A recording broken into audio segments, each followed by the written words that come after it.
So what I plan to do is first to start with a brief account of why I focus on merit. And I think this is important because at least for the last 60 years,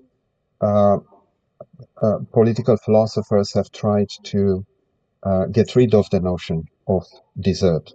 Not so much notion of merit. They kept the notion of desert in the form of a notion of merit. But the traditional notion of desert, which was used in traditional conceptions of justice, as justice being what we deserve, during the last 60 years, political philosophers have tried to do without desert. And for some good reasons. I'm not trying to say it's not for good reasons, but precisely because it's for good reasons, I want to explain also why I think the focus on the notion it's still important. And then I look at a brief passage from Kant's Metaphysics of Morals, which is read as an argument indirectly in support of the idea of formal equality of opportunity. I focus in particular on a particular reading of this passage from Kant, a relatively recent influential reading of Kant offered by Arthur Ripstein. He says that there are three parts that we can identify in Kant's argument. He provides a reading, and what I will do will be to look at each of these three parts of Kant's argument in the reading offered by Ripstein, and I want to identify some problems, both of interpretation and some philosophical problems. Now, what I find interesting is that in this interpretation that he offers, the word merit doesn't appear in relation to Kant, although Kant uses this word, merit or desert. There is a question here whether to translate Verdienst as merit or desert. But Ripstein, in his interpretation, doesn't use the word desert at all. Of course, what I want to again, I think for some good reasons, there might be time to explain or to talk about this later. But what I want to do is to say that Kant's argument cannot function without reference to the notion of merit or desert.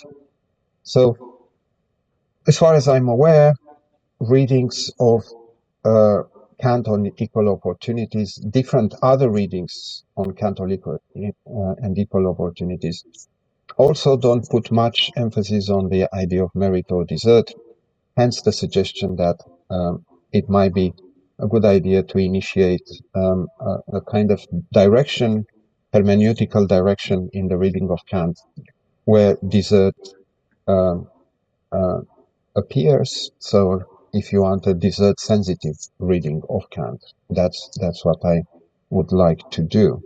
So I look at each of those three parts of the argument and then I conclude. So let me start with the question why focus on desert. The reason, as I mentioned, the reason why I think it's important to talk a bit about this is that it might seem like a bad idea to provide an interpretation of Kant which is desert sensitive. And I think that's connected with the reason why somebody like Arthur Ripstein doesn't want to use Kant's notion of Verdienst or desert in the reading he provides to this argument for equal opportunity. I should say that I find, interestingly, another Republican reading of Kant, of the same argument, which doesn't mention the notion of desert, was recently offered by Rainer Forst. And there are interesting similarities between Forst's reading and Ripstein's reading, which adds to the fact that it makes sense to look a bit further into this notion of desert, the role it plays in Kant, and why some contemporary philosophers, both independently from Kant and those looking at Kant, want to sideline the notion of desert. Now, one reason they might want to sideline the notion of desert, and I'm not saying it's a bad reason, I think it's a good reason, is that it might seem that a political theory which hopes eventually to claim that a particular distribution, we are talking about distributive justice, that a particular distribution is deserved, might suggest that we would end up potentially with a situation in which huge inequalities are considered as justified, and hence the status quo would be encouraged. So what I mean is the following. Imagine that there is an account of political justice, of, let's say, distributive justice, which says, well, let's go back to the traditional view of justice as getting what you deserve. And let's suppose that in our society we are able to follow this traditional conception of justice. And we end up with a society which is largely just. Well, in this society which is largely just, if we have inequalities, then we have a situation where, because the society is largely just, the inequalities seem to be deserved. And because inequalities seem to be deserved, we shouldn't encourage a change. So status quo is encouraged. Large inequalities are encouraged. And that's worrying. So I can see why various authors would try to sideline the notion of desert. I can see why somebody might try to interpret Kant without reference to the notion of desert. My thought is the following. So the notion of desert, we are familiar with the notion of desert from various expressions. One standard expression is, when bad guys get their just desserts. And the notion suggests a just distribution. And it can be a distribution of punishments, or it can be a distribution of rewards. So from the perspective of what I said above, the encouragement of status quo, the encouragement of inequalities, it's not surprising that the notion of desert might be sidelined.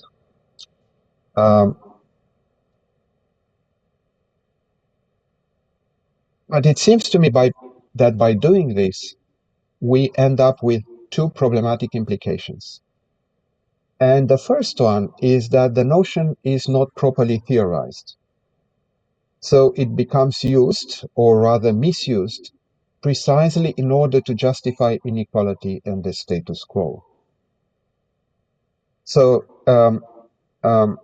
if we don't use it at all, we might have control over what we say in political theory, but we don't have much control of what everybody says in society. And as I will mention in a second, the notion of desert is very much alive in the everyday use. So one problem is, if we try to not to use it in theory, we might end up with political ideologies that are using the notion and use it in a way which we try to avoid precisely by sidelining the notion of desert. Secondly, there is, however, an aspect of the notion of desert, or a type of notion of desert, a contestatory one, which is very much alive in society, is used a lot, and is continuously used to denounce injustice. And if we try to get rid of the notion of desert, we will also lose this contestatory sense of desert. And I think that's a real loss. I don't want to suggest that this contestatory notion of desert cannot be misused, but unlike the justifying notion of desert, a contestatory notion of desert is not going to try to argue for the status quo, is not trying to argue for inequalities, but on the contrary, it, as a contestatory notion, is questioning current distributions, current situations. It's claiming that they are unjust.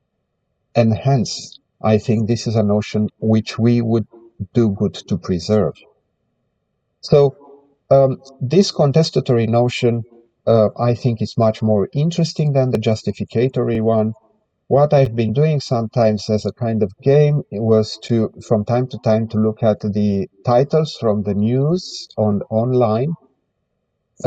If you do this game and do a Google search with the notion doesn't deserve or deserves, you will find that every day there are new articles reporting from the news, reporting on some situations as being deserved or not deserved. And there are more complaints about situations as being not deserved. Treatments individuals receive as not being deserved, situations as not being deserved, and so on and so forth. So this contestatory notion is very much alive. Now, as I said, I have here one of the examples is from a recent US politics. The contestatory notion can also be misused, as in the third case, where Marjorie Taylor Greene says federal staff don't deserve to be paid. So we need to be careful also how this notion is used. But the bottom line here is that this contestatory sense of desert is one which is not justifying inequalities and status quo. On the contrary, is trying to justify change. And in fact, what Taylor Greene is trying to do in using this notion is, again, to justify a change, which so happens is not just, is not fair in so many respects, is absurd in so many respects. But nevertheless, this is an illustration of a notion of desert which doesn't encourage status quo, but on the contrary, encourages change. And that's what my focus will mainly be on such in the project, on this contestatory notion of desert. And that's why I think it would be a shame to lose the notion of desert. And we shouldn't be afraid to focus on the notion of desert, because it has the advantage of allowing us to properly theorize it, and hence allowing us to spot any misuse of the notion in other discourses. And there are plenty of discourses using the notion of desert, especially some extreme right-wing types of discourse where the notion is used or rather misused. And it would be good to actually take back theoretical control of the notion in order to be able to provide a diagnostic of whether the notion is properly used or not. Okay, so with this, let me move to Kant's account of equal opportunities. So here is a quotation from the Metaphysics of Morals, where Kant argues against hereditary nobility, but indirectly for equal opportunities. So Kant says, now the question is whether the sovereign is entitled to establish a nobility that can be inherited. The answer to this question comes from the principle: what a people, the entire mass of subjects, cannot decide with regard to itself and its fellows, the sovereign also cannot decide with regard to it. Now, an hereditary nobility is a rank that precedes merit, and merit here translates Verdienst, and also provides no basis to hope for merit, and is thus a thought entity without reality. For if an ancestor had merit, he could still not bequeath it to his descendants, they must acquire it for themselves. Since nature doesn't arrange things in such a way that talent and will, which make meritorious service to the state possible, are also hereditary. Since we cannot admit that any human being would throw away his freedom, it is impossible for the general will of the people to assent to such a groundless prerogative, and therefore for the sovereign to validate it. End of quote. Okay, so that's the quotation, and it's the subject of a section of chapter 9 from Arthur Ripstein's book Force and Freedom. In principle, it would be interesting to examine how various types of interpretation of the Kantian argument, socialist, liberal, consequentialist, libertarian, republican, would read this. But given the scope of my talk, I will just refer to this relatively recent and influential Republican interpretation, which I call the Kantian reading, just to point to the fact that it is an important reading of Kant. It brings a lot of light into the Kantian text. It's very important to consider.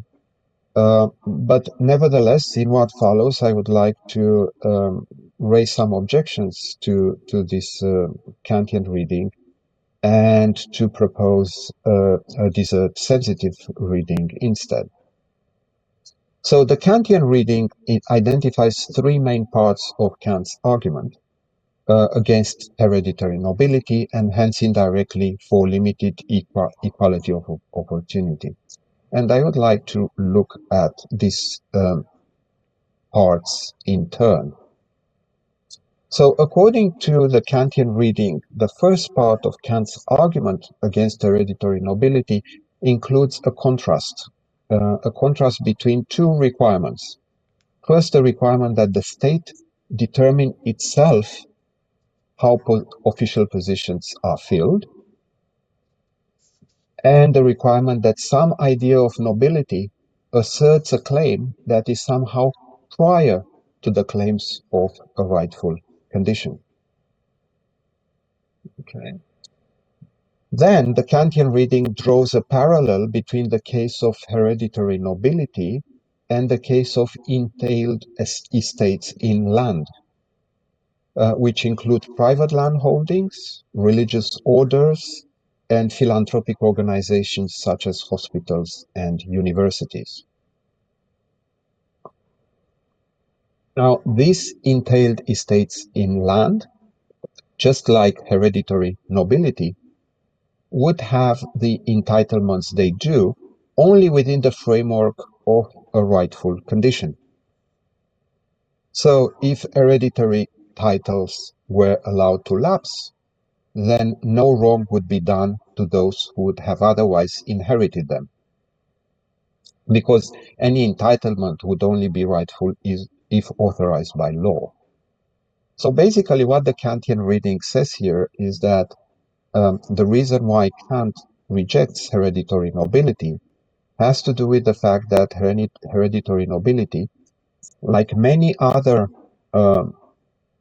institutions in a state, depend on the law that the state formulates and enforces and legislates in society. If a law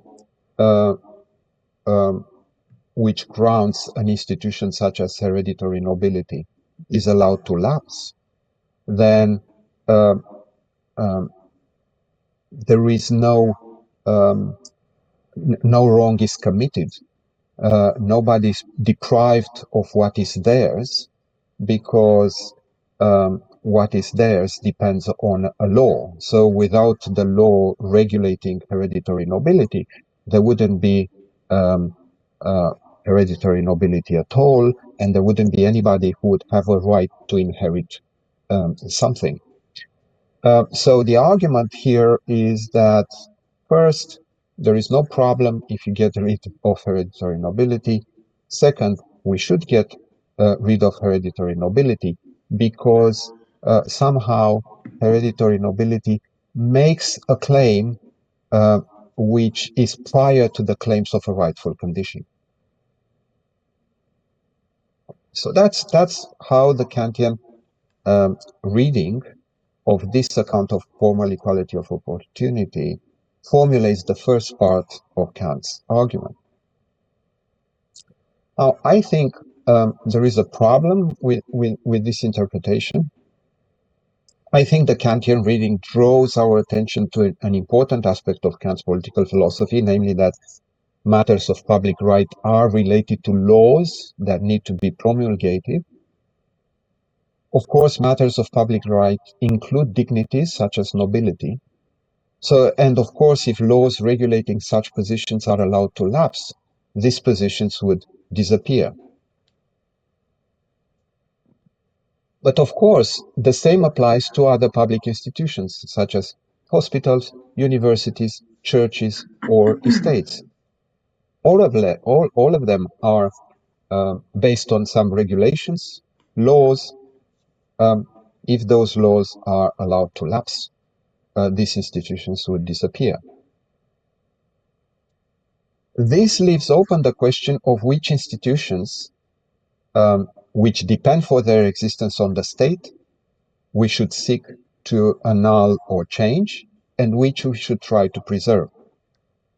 For instance, when Kant talks about the entailed estates and about the various possible institutions that can be considered to be entailed estates, such as hospitals or religious orders, he claims that some institutions, for instance, institutions for the benefit of the poor, of the invalids, and the sick, which are set up at the expense of the state, cannot be abandoned. So we cannot allow them to lapse. They can be allowed to change the way in which they benefit the poor, the invalid, or the sick. But the institution performing this role would need to continue to exist. Now, it's not clear on what basis we should allow, what I mean is, from the perspective of the Kantian reading, it's not clear why we should not allow hereditary nobility to continue to exist, but we should allow institutions such as hospitals to continue to exist. I mean, of course, intuitively we think that's right, but the Kantian reading doesn't seem to capture the reason Kant uses in order to argue that hereditary nobility should be allowed to lapse.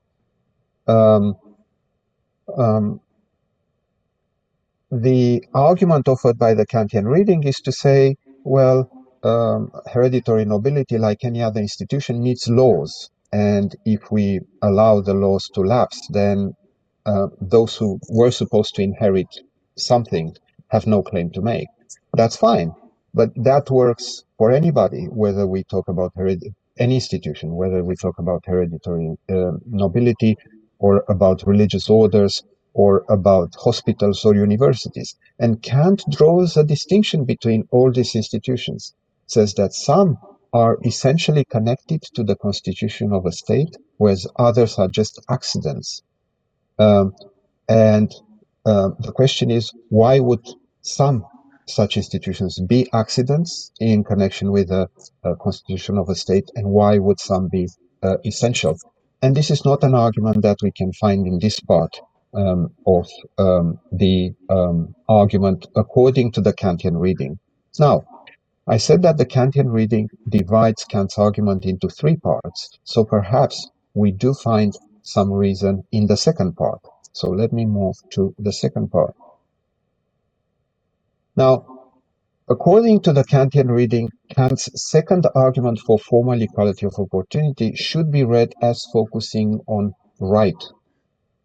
So Kant would put emphasis on the juridical concept of inheritance, in the sense that a parent cannot decide to give her child abilities appropriate to public office in the way in which she can decide to give a child a piece of property. And according to the Kantian reading, the modality here is supposed to be juridical, and hence, since normative, metaphysical, and not empirical. So the idea is that empirically, a parent may pass on to their child intelligence and ability, and may contribute to the development of some of the child's capacities and skills, but they cannot give the child an entitlement to be qualified for this or that job. So that's the argument here. So according to the Kantian reading, what Kant does is to offer this juridical argument starting from a juridical interpretation of inheritance. According to this view, a parent cannot decide to give a child abilities appropriate to public office in the way in which he can decide to give a child a piece of property, let's say. Now, what I think is problematic with this argument is that it only goes some way towards making the point Kant wants to make, but I don't think it's sufficient to yield the desired conclusion. So it's certainly correct to say that the parent cannot decide to give a child abilities appropriate to public office in the way in which he can decide to give a child a piece of property. But it's unclear on the basis of this Kantian reading that hereditary nobility is excluded in this way as a principle for the distribution of public offices. Because although parents may be unable to decide to give their child abilities that entitle them to a public office, they may nevertheless pass such abilities and entitlements on to their offspring. And if abilities are largely or significantly hereditary, then there is no reason why hereditary nobility could not be seen as a justified process. Moreover, like any process governed by laws, we could always find in Kant also a metaphysical counterpart for this argument.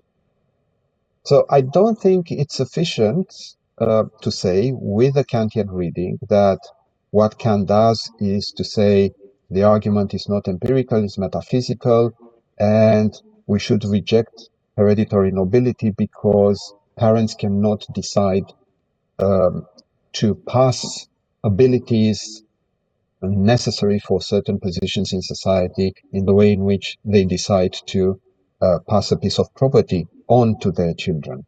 I don't think that provides the justification we need. Now, part of the reason why I think that happens is that some important elements of Kant's account seem to be missed by the Kantian reading. So first of all, Kant does not rely on the fact that a parent cannot decide to bequeath ability to on their offspring. In his argument, he doesn't make reference to something like that. He only claims that nature does not arrange things in such a way that talent is hereditary. Okay, so doesn't introduce this distinction between deciding and not deciding. He just makes this claim that nature doesn't arrange things in such a way that talent is hereditary. Secondly, Kant mentions an additional element. He doesn't think it's only ability and talent which is not guaranteed, are not guaranteed in the descendant. He mentions also will is also as an aspect which is not hereditary. Thirdly, for Kant, the reason why it is important whether these aspects are hereditary is not that they constitute an entitlement to a public office.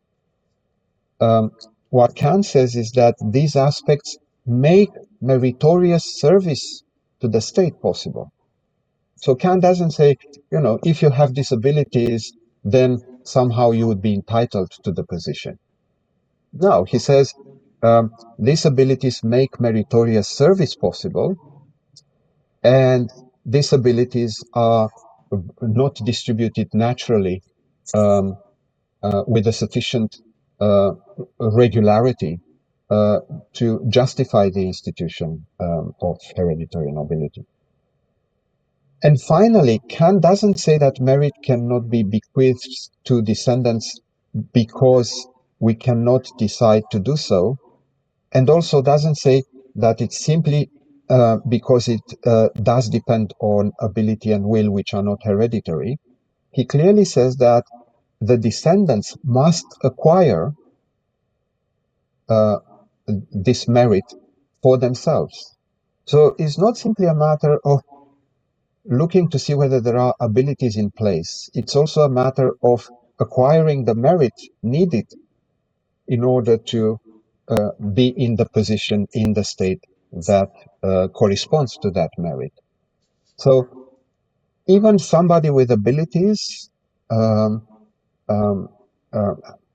the abilities, if they don't acquire the merit for themselves, then according to Kant, then they cannot be in rightly in the position that hereditary nobility would usually put individuals in. So all these elements are missed from the Kantian reading, and I think perhaps by taking these elements into account, we would be able to make the argument that Kant wants to make. Now, before rejecting the Kantian reading in this respect completely, because as I mentioned, there are many important and interesting aspects that the Kantian reading provides, but before rejecting the reading as useful for the argument for equal opportunity, it might be that some of these elements appear in the third part of the argument that the Kantian reading identifies in Kant. So let's have a look at this third and final part. So according to the Kantian reading, the institution of hereditary nobility would be defective from the standpoint of right for two reasons. First, and I should say that in fairness, the Kantian reading says that this third part of the argument is the most significant. Okay? So, two reasons that are offered by the Kantian reading. First, hereditary nobility would limit the available supply of candidates for public office, something to which the people considered as a collective body cannot agree.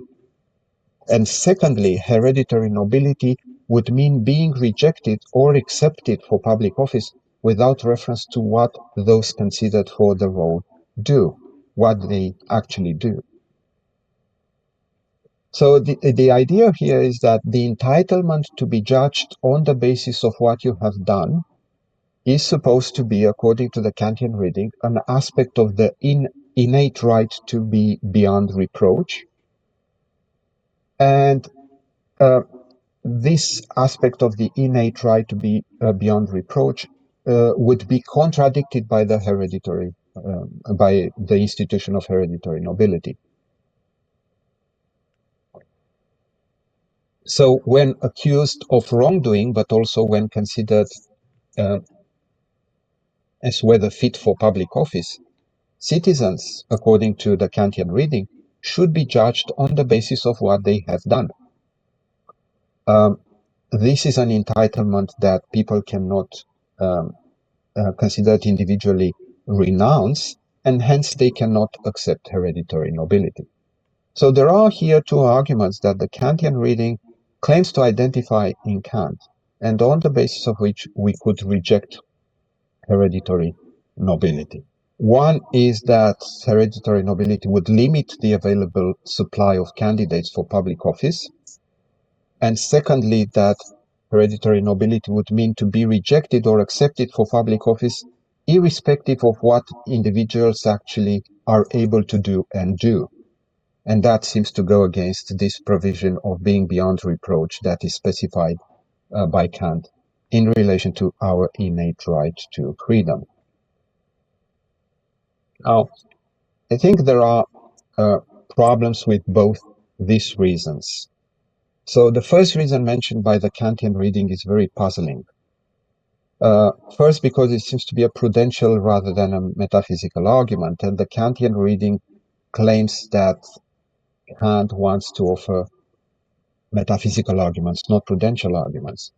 But what it does, it assumes that the outcome of a large pool of applicants is good, and it notes that hereditary nobility is not the best means to this end of having a large pool of applicants.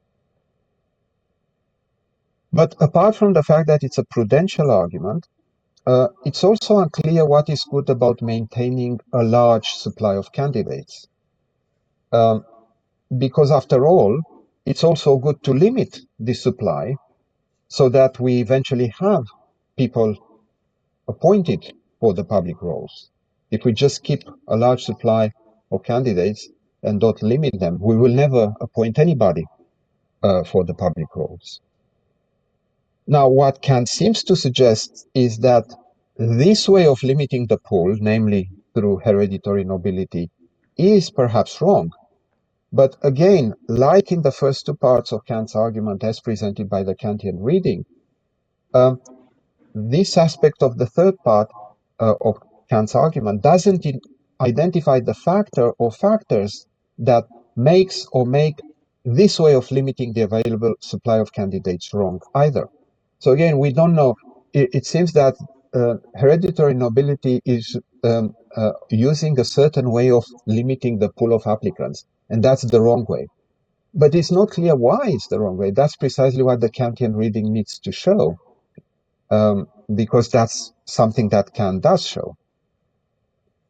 Let's look at the second argument. Now, the second argument says that in the context of public right, when considered for public office, or when considered for a specific treatment, punishment, or reward, citizens must be considered on the basis of what they have done.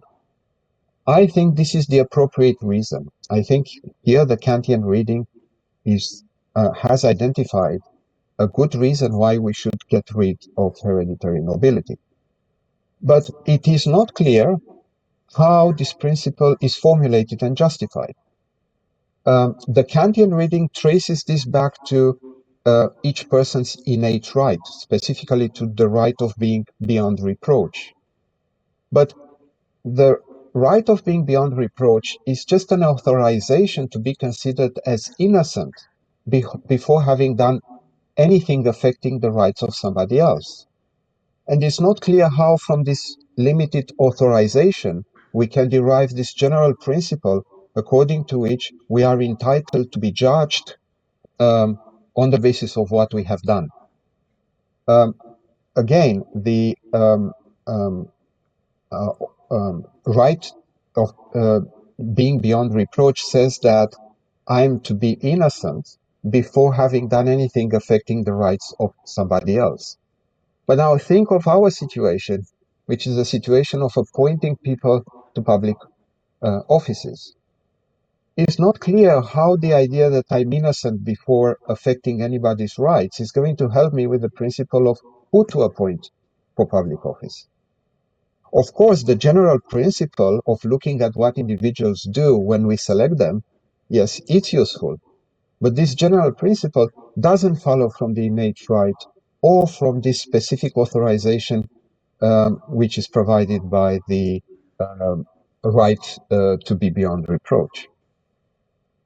On the contrary, it seems that this authorization is derived from the general principle. Okay, so let me quickly conclude so that I can also keep within the 45 minutes I planned for the presentation. So, interestingly, the Kantian reading doesn't mention merit or desert at all in the discussion of Kant's argument against hereditary nobility and for equal opportunity. Equally interestingly, the Kantian reading offers, as a preface, a critique of luck egalitarianism as an approach to equal opportunity, and formulates luck egalitarianism in terms of desert. Now, the principle that a person be considered on the basis of what they have done, a principle which I said is a good one to justify a rejection of hereditary nobility, um, um, is considered in the literature as connected with the idea of merit and desert. So being considered for a particular treatment by examining your relevant features, such as actions or skills developed through actions, is a condition for one important aspect of the notion of desert, known in the literature as the aboutness principle. So the idea is that when you consider somebody to be deserving, you need to consider them in virtue of features which are about the person. You cannot consider me to be deserving in virtue of features which belong to somebody else. You cannot give me a prize for a work of art if that work of art is not my work.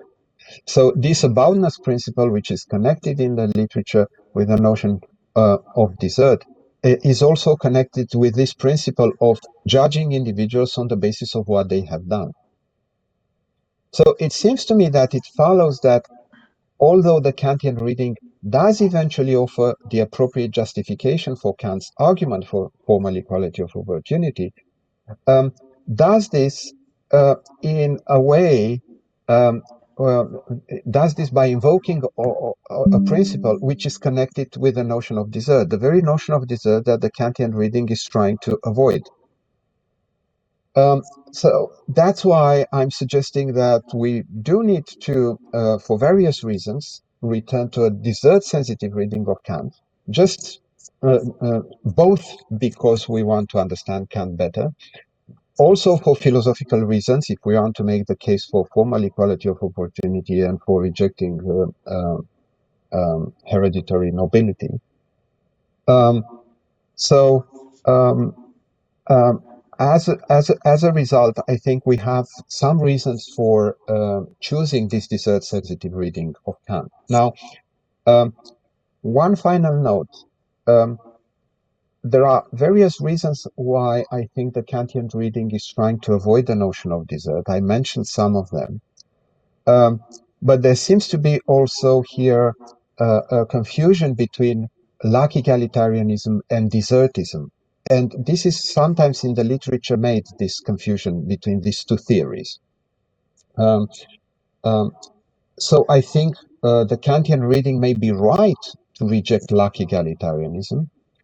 And of course, lack egalitarianism is much more in fashion than desertism. And again, for good reasons, or rather for circumstantial reasons, but reasons which are obvious, as I mentioned, for the last 60 years, political philosophers, influential political philosophers, have tried to get rid of the notion of desert.